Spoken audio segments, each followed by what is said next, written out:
1 কোটি টকা দামী আপোনালোকে 4 চকীয়া বাহন পাব ৰেঞ্জ ৰভাৰ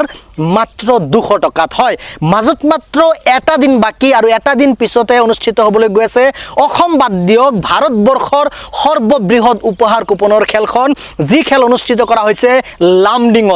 লামডিঙৰ উপহাৰ কুপনৰ টিকট যদি আপোনালোকে লোৱা নাই তেতিয়া হলে স্ক্ৰিনত দিয়া নম্বৰত এতিয়াই যোগাযোগ কৰক নহলে কিন্তু নাপাব আৰু কেইটামান টিকট মাত্ৰ বাকি আছে 200 টকাৰ বিনিময়ত মুঠ 200খন কুপন দিয়া হৈছে লামডিঙৰ উপহাৰ কুপনৰ খেলত 10 তাৰিখে অনুষ্ঠিত কৰা হ'ব খেলৰ ফলাফল আৰু মাত্ৰ মাজত এটা দিন বাকি টিকট নাপাব এই কেইটা টিকট আমাৰ হাতত বাকি আছে যদি লব বিচাৰিছে স্ক্ৰিনত দিয়া নম্বৰত এতিয়াই যোগাযোগ কৰক ৰেঞ্জ ৰভাৰ 1 কোটি টকা তাৰ পিছত আছে BMW তাৰ পিছত আছে ফৰচুনাৰ এনেকুৱা কৈ মুঠ 200খন উপহাৰ আছে নামি দামী 30খন